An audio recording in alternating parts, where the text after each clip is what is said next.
Biodiversity is a key concept in ecology and has importance on both local and global scales.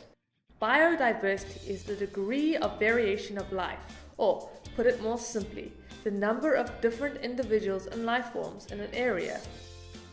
Scientists usually measure biodiversity on either genetic, species, or ecosystem levels.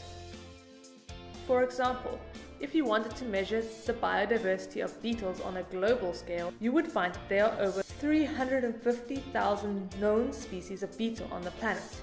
However, if you wanted to measure the biodiversity of beetles locally, you might find only up to 10 or 20 species. The reason for this difference is that biodiversity varies greatly with the location, habitat, and species being surveyed. In general terms, biodiversity tends to be highest at the equator and decreases at higher latitudes, i.e., as you get further away from the equator. Knowing this information, where would you expect to find the habitats with the lowest biodiversity? Pause the video and have a think. Habitats at the equator, such as tropical rainforests, usually have the highest biodiversity. So if you thought habitats at the North or South Poles, such as the polar desert, you're correct.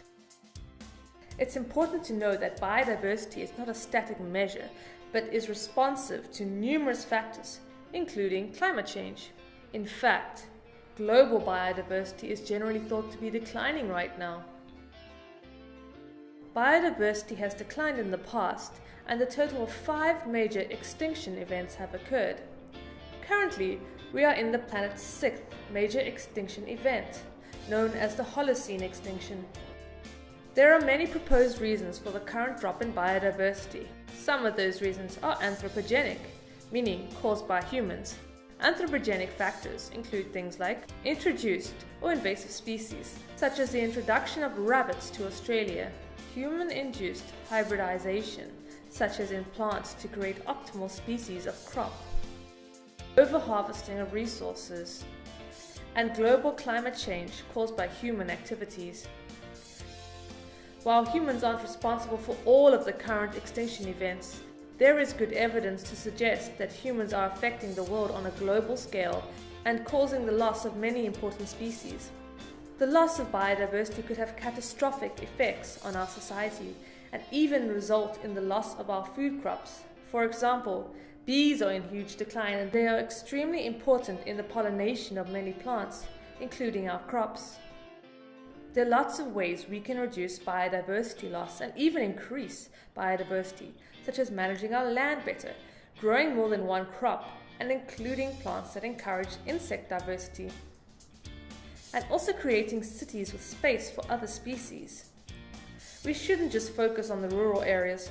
Urban places can do their bit. By increasing the local biodiversity, we can help the environment to sustain itself and give it a better chance of withstanding the effect of global climate change. A healthy and diverse ecosystem can withstand and recover from disasters. Biodiversity is an important topic that affects us all. As a global community, we need to take action to protect our biodiversity on both local and global levels. Here are just a few of the free services a healthy, biodiverse ecosystem provides us with.